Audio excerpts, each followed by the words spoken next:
the newsagents. The power-sharing deal between the SNP and Greens in Scotland has collapsed. The First Minister, Humza Yousaf, is holding an emergency cabinet meeting at his official residence in Bute House in Edinburgh. It has not been easy since Humza Yousaf became the leader of the SNP.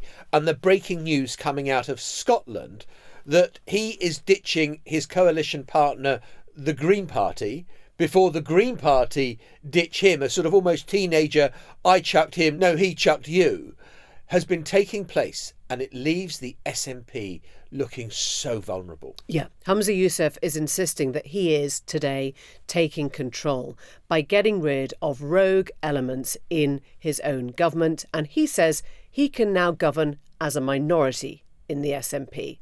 But the Conservatives in Scotland have other plans. They have just called for a vote of no confidence. Is Humza Yousaf, First Minister in Scotland, and the SNP itself now hanging by a thread? Welcome to the Newsagents. It's John. It's Lewis. And it's Emily. Oh, God, this episode is going to be hard work from now on in. Later in the podcast... Is everything all right, yeah? I just looked at you. Okay, children, behave, please. We're going to carry on with the podcast. Later in the podcast, we're going to be hearing from Mick Lynch, the General Secretary of the RMT, about the renationalisation of the railways. We also asked him about Angela Raynor. He's got an interesting take on her problems. My criticism of Angela is she bought a council house, which is a different criticism from everyone else. You, Mick Lynch and the Mail are actually on the same side of that horseshoe. That's a thing I would have with Angela, and Angela would expect me to say that. But we're going to start in Scotland with Humza Yousaf, who took to Bute House and made his speech in the drawing room, what is essentially the 10 Downing Street of Scotland. And he basically called time on those two Green partners in his coalition in government and said, this isn't working out. It's not me, it's you, essentially. And the sense is that he got ahead of them because they have decided to call a vote amongst their own members on whether they wanted to stay in a coalition with the SNP after the SNP ditched its targets on climate change, on net zero, essentially. Humza Yousaf thought that if they're doing a vote and the party's going to say no, I don't want to be the one left looking vulnerable or abandoned. I'm just going to chuck them first. So the way I had it explained to me was that the intelligence from the SNP from within was that it was 75% certain that the Greens were going to ditch the SNP. So what happened last night was the men in grey kilts went to see Humza Yousaf and said to him, you know what, this is over. This is done. You cannot do this any longer. And Humza Yousaf, who has been buffeted by endless events, just had to surrender and say, OK, I'll call it off tomorrow, even though a couple of days earlier he'd said that the arrangement is working out very well. And what this person said to me this morning was that Humza Yousaf hasn't turned out to be a Nicola Sturgeon 2.0. He's turned out to be a Nicola Sturgeon 0.5. So the background to this, of course, goes back to the Holyrood elections in 2021. The SNP, once again, are by far and away the biggest party. But they are a minority, as they have been for most of the time they've been in office since 2007. I mean, they're just one short at that point, right? Yeah, a couple short. Nicola Sturgeon, who is still First Minister at that time and still riding high in Scottish politics, still completely dominant, negotiates a coalition agreement. Well, technically it was something slightly short of a coalition agreement, but a power-sharing agreement with the Scottish Green Party, who are, of course, the other major pro-independence party in Holyrood. That unites them. Sturgeon at the time says she's very animated by the Green agenda and she thinks it will add new energy and new dynamism to her government to have these Green ministers, including Patrick Harvey, the co-leader of the Scottish Greens, in the government. That's been in place since 2021, but it has become increasingly shaky. Obviously, Sturgeon, as one of the main drivers behind the agreement, is gone. It was inherited by Humza Yousaf, the newish First Minister, and even over the past couple of weeks, it has been buffeted by one thing we've already described, which was the SNP government's decision to withdraw from its commitment to reduce carbon emissions in Scotland by 75% by 2030, widely regarded to be completely unachievable, recognition of reality that it wasn't going to happen. But even like just this week, there was a Green plan in the Scottish Parliament to a set of flagship justice reforms, which included controversial plans to hold rape trials without a jury. Many MSPs abstained on it from the SNP side. The Greens backed it. And the Greens are angry, basically saying that the SNP cannot deliver their own members to the government's proposals again and again. And I think that is behind what Humza Yousaf is saying this week when he said, and I think we can listen to the clip now, that this is an arrangement that was no longer guaranteeing stability. It is now my judgment that the balance has shifted. The Butte House Agreement was intended to provide stability to the Scottish Government, and it has made possible a number of achievements, but it has served its purpose.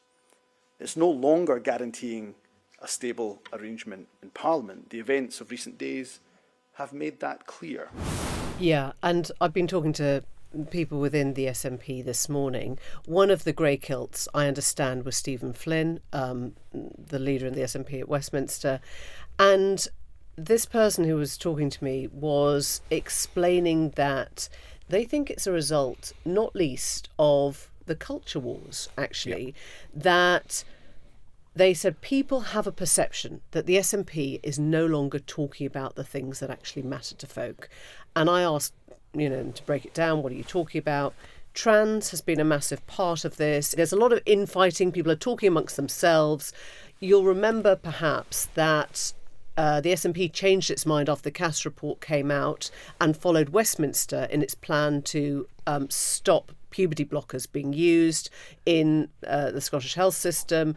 The Greens do not agree with that move. And in fact, Patrick Harvey, one of the leaders who was fired this morning, has expressed doubt over the scientific credibility of the Cass report. So there was a sense that the two parties were already starting to go in separate directions. And in essence, the SNP has said to itself, look, we don't want to get into the weeds. We don't want to look like we're having infighting. We don't want to start sort of turning in, the inward firing squad. We have to look now like we're talking about mortgages. We have to look now like we're talking about, council tax. And the reason they're doing that is because they've seen the polls. They're looking at the Westminster elections and they see they are neck and neck with Labour.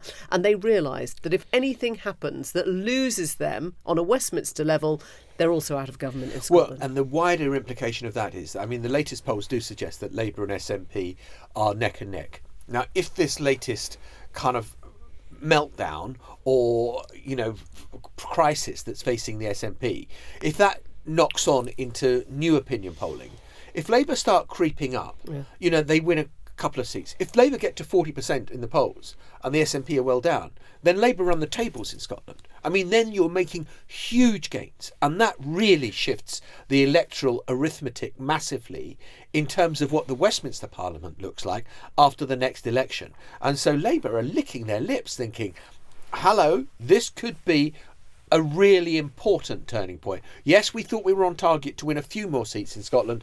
They could be about to win loads if the SNP implodes. Yeah, because Labour are now able to, and the Scottish Conservatives will do it as well, but they are able to affect the same charge against the SNP that they have been south of the border in Westminster and against the Conservative government, which is to say that this is a political force which is intellectually, politically exhausted, and which had been dominant for so long and yet can no longer guarantee stability. And it is a difficult thing. I think, we've already said that Yousaf has clearly tried to get ahead of something that was going to make him look even more frail. Yeah. From the very, very beginning, and it's not entirely of his own making by any stretch of the imagination, but essentially his first ministership has been buffeted by events almost from day one, with all sorts of political events, not least, of course, the remarkable downfall of Nicola Sturgeon, the arrest of Sturgeon and her husband, Peter Murrell. She was then released, but he has now been charged, the former SNP chief executive, in the party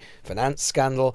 And it's almost as if, again, he and Rishi Sunak can kind of, over a dram of whiskey, well, not whiskey in Sunak's case, maybe a small lemonade or a Mexican Coke, but they can exchange kind of solidarity in the sense that both of them have struggled to have a clear run from day one. And this just augments that sense for Yousaf. And it's such a difficult line that he's tried to perfect today, right? Because, it's a difficult line politically to say, this was a great agreement and it's delivered 2 days ago. and it's delivered great stuff. But by the way, now we need to end it. Doesn't really make much sense. Yeah, we should listen to that clip of him where he was extolling the virtues of this wonderful coalition just last week. And I've thoroughly not just enjoyed, but of course I think we've achieved a lot with our Green colleagues. I hope that cooperation agreement will continue, and I hope the Green members will also see the benefit of that cooperation agreement. Look, yeah, the word, I mean, going back to your comparison with the Tories, the word that was used to me was scunnered. I didn't know that before. Just fed up to the back teeth. The electorate have had enough. They've got no bandwidth for listening to kind of, the politicking of politicians when they're trying to get on with stuff. But I think the way that Humza Yousaf has been trying to sell what's happened is quite interesting, because he's saying, oh, do you know what? We're well rid of the Greens now, because actually the Greens got in the way of some of our economic policy. We know that the Greens have managed to have an opt-out in terms of, sort of certain growth policies. They don't really believe in sustainable growth in the way the SNP do. They disagree with aviation policy. They disagree with NATO membership.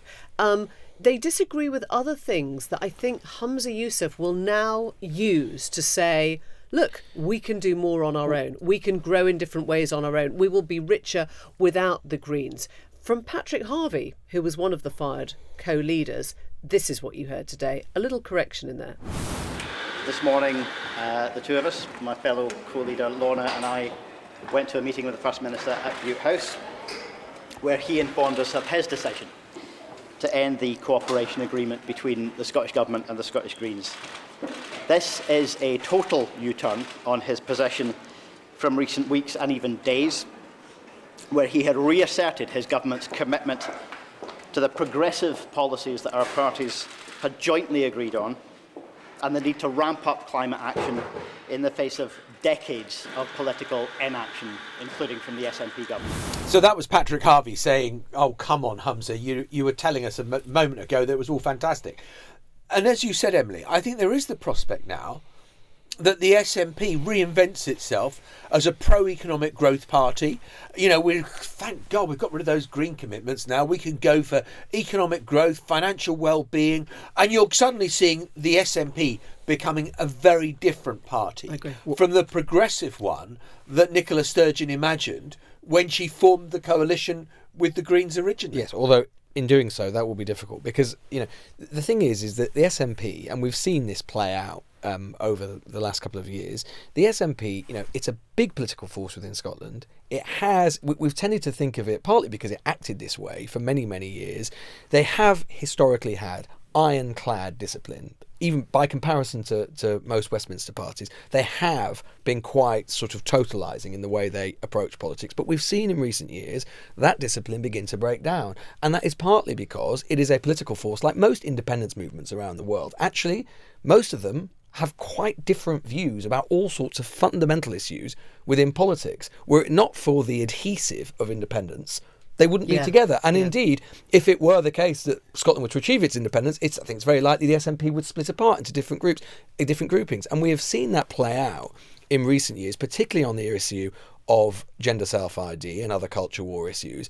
And the problem with the Green element is that was basically superimposing yet another. It was basically extending the coalition even further, thereby making the inherent tensions within the SNP even more acute. Look, so what we're seeing today is that unwinding. Yeah, don't forget, if it hadn't been Humza Yousaf as First Minister when they held the elections, it could have been Kate Forbes. Very narrowly she lost. Very narrowly. Very different views. From a completely different wing of the party, who has very strong views on gay marriage, for example, presumably sits very differently on trans issues or on abortion issues. She's an economic liberal. She's an economic liberal. She does not look like a Nicola Sturgeon SNP progressive at all. And so you're right. If you take out the independence or the nationalism, the N, they're a very different party. And it's no surprise that those tensions are becoming more acute now, precisely because we are at a point in the electoral cycle where independence and the prospect of independence has not looked more distant than at any point over the last 10 years. That's not to say that lots of people still don't support independence in Scotland,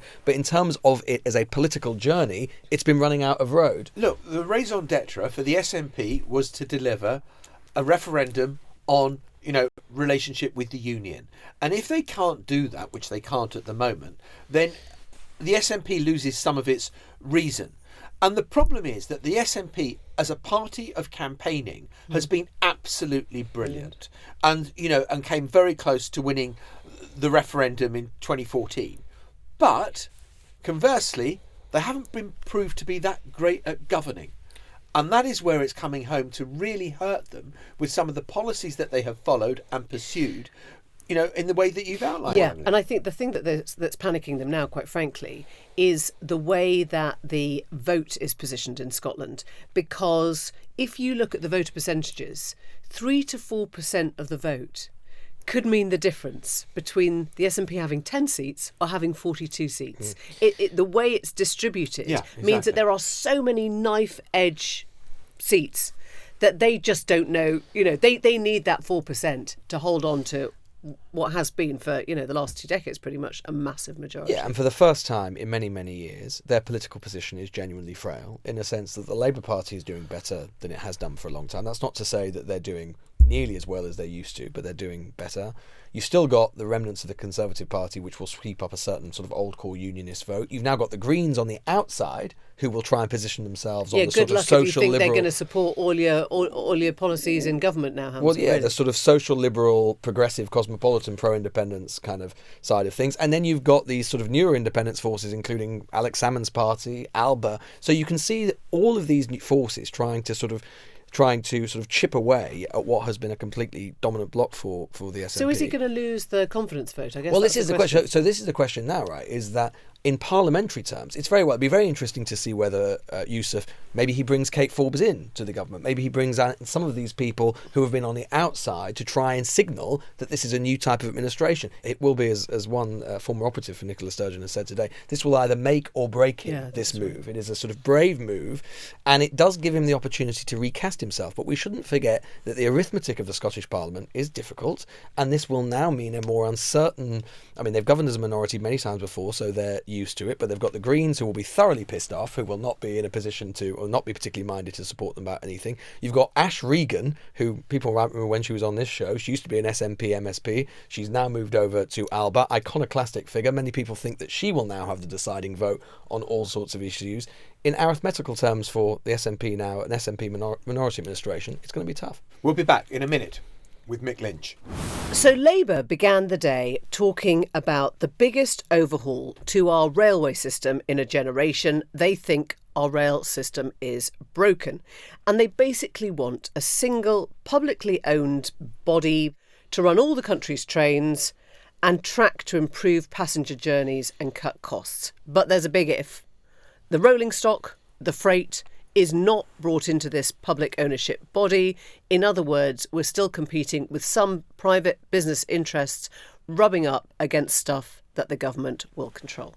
And of course, if you're a rail passenger, I guess the only two questions you're really interested in is, one, are my trains going to run on time? Yeah. And two, tickets going up. Tickets going up or down, or will the fares structure be simplified? Because at the moment it is slightly bewildering, and if you are trying to get to Manchester on Avanti, it's tended not to have worked out terribly well since they've taken over the contract. That was British understatement, by the way. And so those are the questions, and I think that is the question that Louise Haigh, the Shadow Transport spokesperson, is trying to answer. So today I can't guarantee that we'll lower fares, but what we are saying is that we'll simplify them. Passengers have to contend with a dizzying array of different types of fares and ticket structures. And what we are saying is that we will have an ambition for a best fare guarantee. So just as when people travel in London and they tap in and tap out the system, they have confidence that they're getting the lowest possible fare for that journey. I'm not sure that simplifying is necessarily a great thing if you're not actually talking about prices coming down. You could just say everything's £500, which would be very simple and not very good. That is a fair point. I don't think that is Labour policy, that every ticket should be £500. They're not going to write that one down. No, that's not going to be in the manifesto. But I mean, the thing about sort of rail privatisation when it happened, and everyone thinks of privatisation and thinks Margaret Thatcher, this was not a privatisation tackled by Margaret Thatcher. Yeah. She thought this was a privatisation too far. It happened during the John Major years. I think the Railways Act was passed in 1993, which paved the way for rail privatisation. And it has always been a kind of bit of a monster that they've created, with the differences between the rail operating companies and the track maintenance and the divisions over who's running the stations and all the rest of it. And it is just kind of one of those things that is a confounded mess that most people agree on. And Labour are not calling it renationalisation, but it does sound like pretty much that the railways are coming back into the public sector. Some of this has already started, right? So the government, the Conservative government, has already taken one Network Rail that's been under their control since 2014, and 4 other railways are in last resort's places. So I guess you have to say it's not, it is a big shift, but it's also a continuation in a way. It's just speeding up something that they can see needs to happen by the end, we have to say, of the Parliament. So it's another 5 years away, possibly. Yeah, so this is something that the rail unions have been calling for ages, because they have thought that the kind of current structure is just unworkable, unmanageable, and that actually too many people are making too much money, whilst we, the passenger, are getting an ever worse service. I'm delighted to say we're joined in the studio now by Mick Lynch, the General Secretary of the RMT Union. And we've had this Labour announcement today. I mean, is it renationalisation? It's part renationalisation, public ownership, I think the term we use. So right, sorry. The train operating getting my language wrong. The train operating companies, the 14 companies that we've been in dispute with and whose reputation has been damaged for a long period, will be taken back into public ownership on a rolling programme as the contracts terminate or at contract review time. So that could take place quite quickly, some of them, under a new government, presuming it's at the end of the year. So in the new year, we could see some of that happening. And they will be incorporated into a national entity, Great British Rail, which is actually the idea of Andy MacDonald, the previous Labour railway spokesman, under Corbin's manifesto. That was in that manifesto. And we will have some cohesion and some coherence to a national railway operating body, but it's not complete. So one of the biggest problems is the rolling stock leasing companies, who take billions out of the industry, akin to the PFI that we've got in public sector. And the freight companies will not be taken into public ownership. So how many marks out of 10 do you give it? 6.5, I'd say. Oh, 6.5, that's not great. Work to do. Well, because it's a no-brainer. It has to happen. The Tories have done some of it already because of the failure of the train operating companies. But we've got a lot to do. What we'd like to see is a Transport Act that gives us an integrated transport policy that recognises the failures of the bus privatisation. We're not allowed to have municipal bus companies in this country. It's illegal. So the provincial towns outside London and the counties are crying out for new bus services, which are actually the mass transport system in Britain, neglected and failing. We need more green policies. We need the rolling stock policy. The rolling stock manufacturers aren't coming back. British Rail used to make all its own trains in Doncaster and Crewe and Shildon and all sorts of places that got emptied by Thatcherism. And so to completely un-Thatcherise the economy, which is what we're looking for, we need to go a bit further. But we're looking forward to a change of government, and if we get a long period without the Tories, we'll get more changes. It's very easy to get romantic, isn't it, about the idea of, sort of reliving British Rail. Well, we're not doing that. And we're not romantic. I worked for them, so I'm not that romantic. Well, I guess what I'm asking is, if the railways become another public service, right, you see how stretched we are at the moment. You see where the government decides to put its priorities. You see where we are, with the NHS and sort of desperately needing to fund that. Why would the public put the railways first before any of the other public services if it came down to yet another one? Yeah, it's a good point, but it's not. The Labour Party's approaching this on a cost-neutral basis. Whether that's realistic or not is another matter, and we'll have to see. Well, just deal with that. You don't think it is? Well, in the long term, I think it can't be, because if you want to look at carbon emissions and change from road use to public service use, you're going to have to have a more comprehensive 20, 30-year plan about transport. We've seen the disaster of HS2, no matter what you think about HS2. The management of it has been a disaster, and that's been a private sector project overseen by a Tory government. So the railways are failing. They're full of subsidy now. People are being subsidised to take massive profit, and it's a point that the media don't make. The rolling stock leasing companies take £250 million at least every single year. £10 billion has gone out the railway in profits. The same issues are happening on water.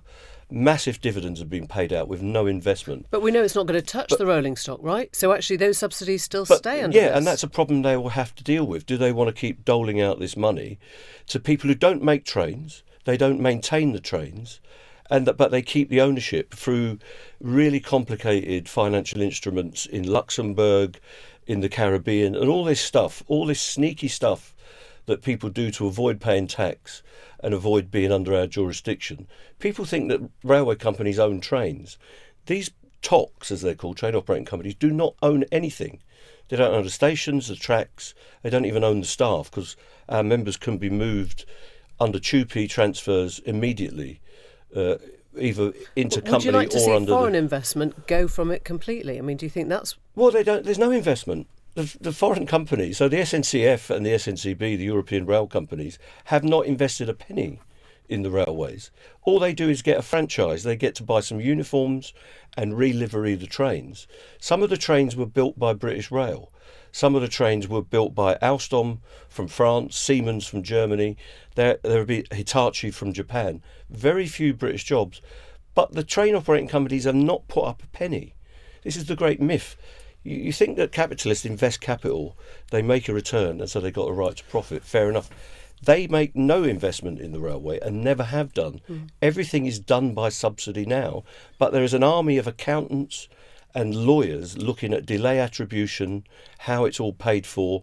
Every time a train leaves a station, there's a financial transaction between Network Rail and the train operator, and sometimes by the Treasury and the Department for Transport. It's a bureaucratic nightmare. If we had a single entity railway, at least we'd understand it and could criticise it on its own terms, that you're not running the rail properly, and there'd be proper accountability. Somebody will have to stand up and say, I am the chairman, or I am the chief executive, I'm accountable for what's going on in this railway. At the moment, nobody is accountable. So when you hear Rachel Reeves saying, if I become Chancellor, the next Labour government will be the most pro-business the country has ever seen. The key to the future is unlocking private business investment. What do you think? Well, I'm a bit sceptical, and I don't like Labour Chancellors coming out with that, because the Labour movement has got a right to have a say, and she shouldn't just be listening to business. To be fair, do you think she is? No, well, to be fair, we are getting access to shadow ministers, and some of this policy, we haven't dictated this policy on transport, but we've had an input into it. They haven't done as much as we want, but they've done some good stuff. So, I'm not making the perfect the enemy of the good on this. We've got a new deal for workers coming through about all this stuff about 0 hours contracts, insecure work, the way that real wages have declined in working class communities massively over a very long period, over a 40-year period. The people that are running your services in the councils, in the hospitals, ancillary workers and all that are now on the level of poverty. She's got to recognise that, and she can't just think that outsourcing and casualisation of work, cuts to terms and conditions, pensions, holidays are the answer. They're not. We need a high-wage economy with a highly motivated workforce. But your muted response to what Rachel Reeves says suggests to me that you kind of understand the politics of it, that Labour are trying to appeal. I understand that, but we need an alternative economic strategy. We need an alternative industrial strategy. Are you seeing that from Labour at the moment? In terms Not particularly, no. I think everyone would recognise that. Business are quite satisfied with what they're going to do. Some of the railway big players have said today they're happy with what Labour's transport policy is. And we'll have these arguments in bus, we'll have the arguments with ferries, the P&Os of this world. We don't want them to be happy with the New Deal for workers. We want them to be uncomfortable. And the French government, ironically, has done something about that in the last week or two. They're making P&Os squirm. Labour should be making some of these big businesses who've had 20 or 30 years of happy days a bit nervous about what's coming in. They were nervous in 45, they were nervous in the 70s. They should be thinking, how am I going to accommodate myself to a transition of wealth and power in the economy? And that's got to happen. That's what Labour should stand for. So we'll be pushing through the TUC for an alternative economic strategy. There's got to be a bit of tax and spend. I'm not shy about saying that. Labour politicians feel they can't.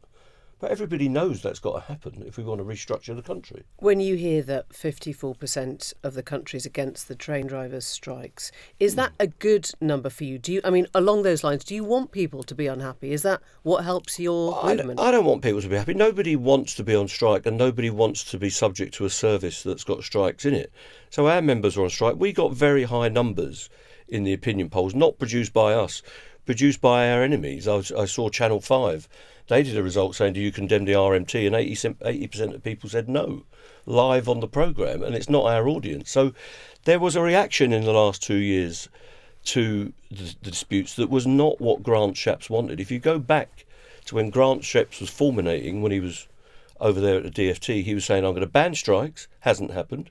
I'm going to get a substitute workforce of agency labour, hasn't happened. And the unions will be on their knees within 2 weeks. Well, we're still here. He got sacked. I know he's now masquerading as the Minister of Defence now, and masquerading with a new budget that he's trying to put out. Well, he's not masquerading. He is the Defence Secretary. Well, he's got pretend money and pretend expenditure on the defence services, it seems, but he will never get to produce any of this. So they're masquerading as a government at the moment, because none of it will get fulfilled. You use a really interesting word, which is enemies. And I think it's quite revealing, because you are... Well, if you deal with some of the mainstream media, the Telegraph, and I know you have, the Telegraph and the Mail and the Sun, they are our enemies. They want to do us in. You're talking about the media, yeah, not the politicians. Because I think, most people listening to this or watching this will recognise you are the working class hero. You're the champion of the underdog. You are brilliant on the media. You demolish people like us. But I wonder if, when you look at where we are, genuinely, 18 months on, 5 weeks or more of strikes in total, you can concede that actually the action hasn't really led to any significant concessions. There's talk of exactly. Tory enemies. No concessions from us. What they said to us... But where did you get? That's what I'm saying. Because what they said to us during COVID, actually, we are going to rip up your contracts of employment. We've got a railway pension scheme, a £40 billion scheme, that we have defended. We have not made one concession. They wanted to close our members out of that scheme. Only 8% of workers in this country have such a scheme. They wanted to take all of our contracts of employment and throw them in the bin. We have not conceded one item. And I spent all of my time on the media saying, this is not about pay. Our members have told us they want to keep their negotiated contracts, which most people in this country, including people in this building, have had taken off of them because they end up as casualised, without a contract of employment, not knowing where their work is going to be next week. We have kept all of that, as have ASLEF, the train drivers organisation. We've not conceded 1 inch. No, but you haven't found resolution. Well, we got a pay rise last year, which gave an underpin to our members from the TOCs that was worth up to 10%. Most of our people got 5 and some of them got 10. Well, okay. So we did get a deal. Well, if you were happy with where you were, you would say, right, the strikes are over, we're not doing any more. Because Hugh Merriman and Mark Harper, the ministers, have still got the same agenda. So we're in a ceasefire at the moment, and we'll come back to that this summer. It depends how strongly they want to pursue that agenda. You will know this, Mick, but the criticism is coming from the left half the time. It's coming from people like your biographer, Gregor Gall, who's talked about the lack of strike pay. That if you... He's not my biographer. He chose to write a biography of me. A biography of without my involvement. Of course. He's talking about the fact that if you thought a bit more carefully about the £25 million that the RMT has in shares, why didn't that go towards funding strikes? Frankly, why didn't that go towards helping people to get to where you want to frankly, be? he's talking nonsense. He's never run an organisation. We have an investment portfolio like many organisations do, and that gives us income of about 5 or 6% a year, which is vital to the operation of our union. If we sell all our assets, we won't be able to continue. Our members have not demanded. But you've just said it. You're in a ceasefire or a deadlock, other people would call it. Well, do you think Labour's going to make things better? My organisation has been going 153 years, Emily. We've had bigger things than this in our past, existential crises, and we will continue, and we will be here after this Tory government. Yeah, but it's not enough just to say we're not in an existential crisis. Presumably, but we are surviving, and we've maintained our terms and conditions and maintained our most vital asset, our railway pension scheme, which was under attack. Our members work to the same conditions they did before the pandemic.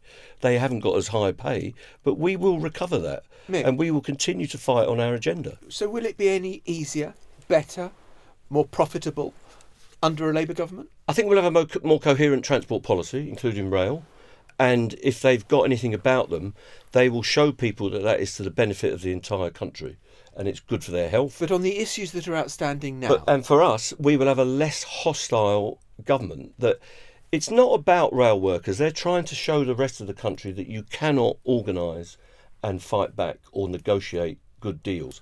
What they're trying to say to the rest of the country is, under a Tory government, your future is outsourced. and it's the minimum you will get out of life. You'll be on the minimum wage, you'll be on the minimum conditions. What the union movement has to say is we want to raise all of the boats, we want to end outsourcing, we want to end minimum pay levels, we want everybody to be on collectively bargained terms and conditions. That's what we're fighting for, and it's what we were fighting for in 1871. But I just wonder whether a Labour government with Rachel Reeves as the Chancellor, Keir Starmer, who wants to be seen as a business friendly and is also cozying up to the Sun newspaper in the hope that he will get their endorsement, are going to give you the sort of things that you've just delineated where you haven't given any ground. Nobody gives anything to us. Our terms and conditions and our pay is not a gift. We have to negotiate them. And the only way you get proper negotiations is having that industrial leverage. But won't the Labour government be as anything. keen to modernise those terms and conditions, if you remember, which many people think are kind of outdated and slightly... If you remember, the last Labour government under John Prescott had a dispute with the Fire Brigades Union, and that was a really tough dispute. Labour has had lots of tough disputes in its history. We expect a robust response from Labour, and we will be robust in return. But we also hope they will be a bit more intelligent.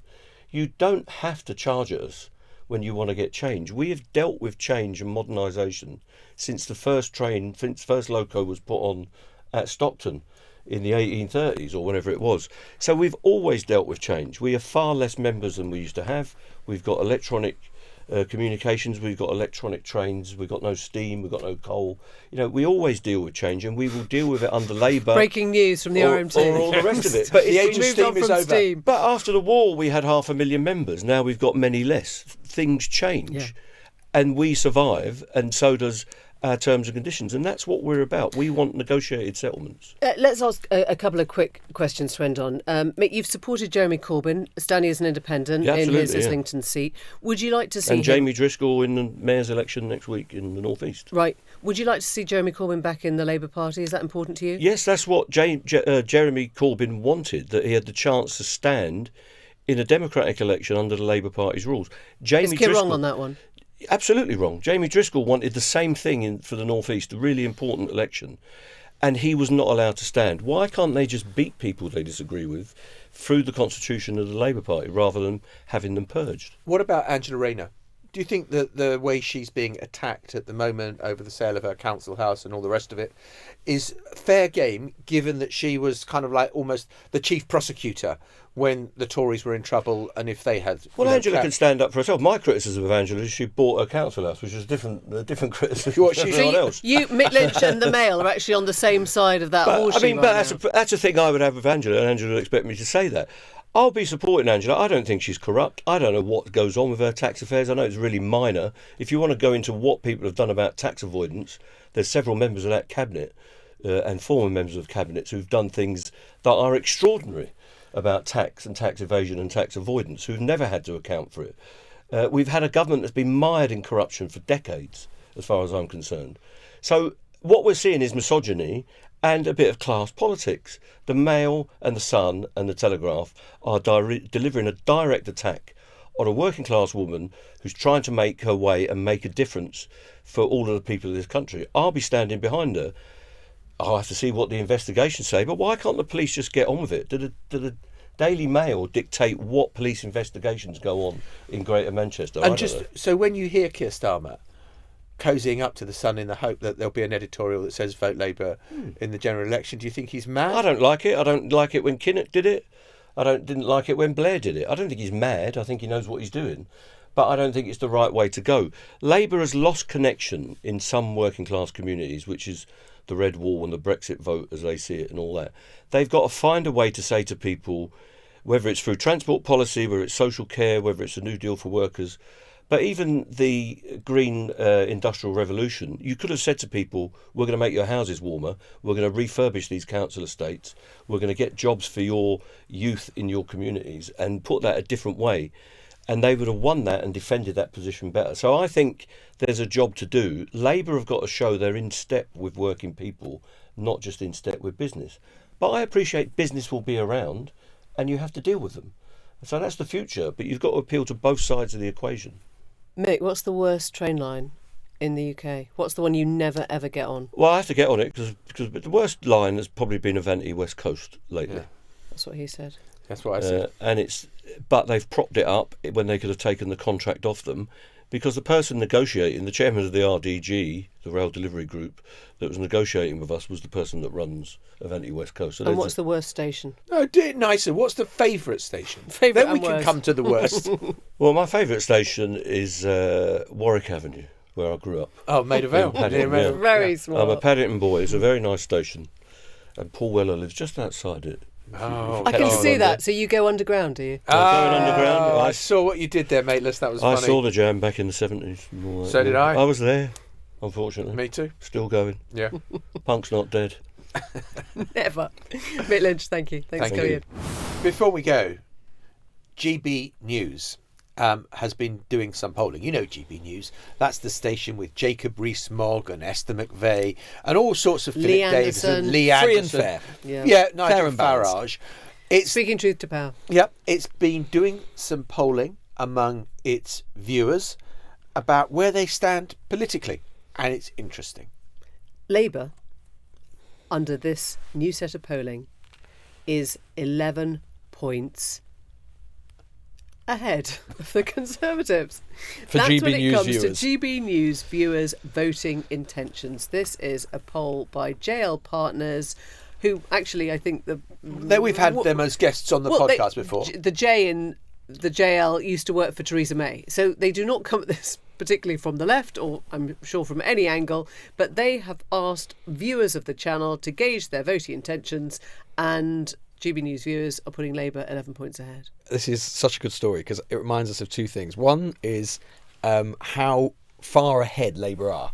I mean, what this speaks to some extent is that the gulf between the Labour and the Conservatives is so massive that even in, organs that you would necessarily expect to be Conservative, and I suspect this will be exactly the same for a lot of newspapers, like The Sun, for example, that you would expect to have a more Conservative You can be more readership. Conservative but still Labour voting Yes, at this because point, right? because at this point, because the gulf is so vast. But the other thing it reminds us of is that for all of the talk of the culture wars in this country and the idea that we're deeply polarised and all of this sort of stuff, the irony of all of that talk, which is predicated on the idea that the elites are sort of talking down to people and so on, the elites might have a culture war. The elites are deeply polarised and bifurcated in sort of hard left, hard right, whatever it happens to be. Hard Conservative, Labour, whatever. The truth is the electorate, the British electorate, not true in America, but the British electorate is actually not nearly as polarised as all that. And so even for all of these places like GB News, which on the surface cater for that culture war and that depolarised electorate, the truth is most of their viewers are just reasonably ordinary people who are actually just move with the tide in a way that most people do. Yeah, and to make a slightly different point, but it's the same sort of thing, is that just because you read the Daily Mail or The Sun or whatever, you may be reading it for the sports coverage, you may be reading it for the showbiz news or whatever it happens to be. Bit of entertainment. And the lesson for politicians is, with newspapers and with news outlets, the British public are not obsessing about politics in the way that you are, or maybe we in this podcast studio are. And it's a good reality check to realise that just because you watch GB News and they've said something outrageous on GB News doesn't mean that everyone is going to vote Conservative or Reform,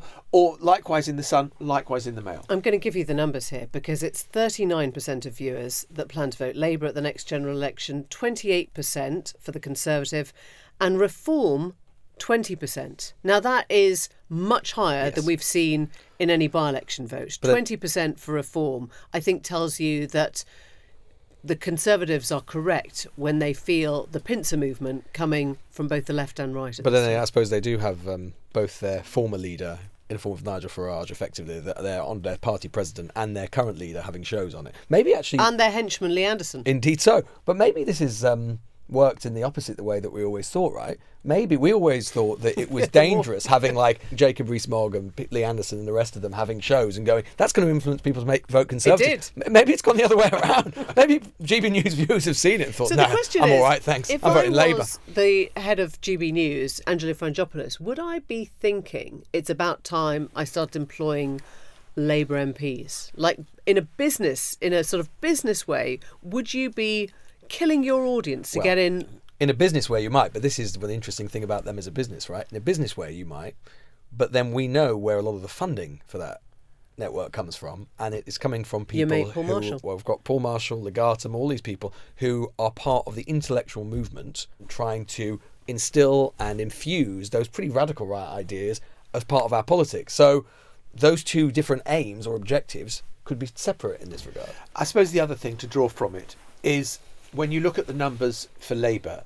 who like GB News, and you look at the numbers for Reform, who like GB News, are the Conservative Party right to be crapping themselves? Abso-bloody-lutely. Because this is their worst nightmare, isn't it? Labour well ahead and Reform taking a lot of their votes. It also reminds us, doesn't it, about why sometimes people say, why does Keir Starmer or the rest of them, why do they do interviews with The Sun or The Telegraph or whatever? It's a good reminder as to why. It's for all of the way that we think about those newspapers and their readership.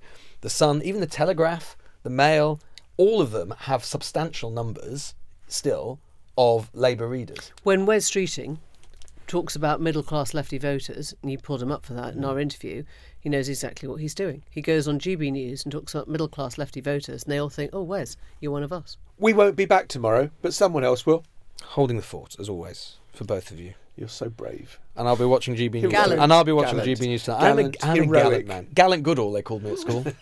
I bet If you they believe didn't. that, you'll believe anything. I bet they didn't. As he ran around the ping-pong table.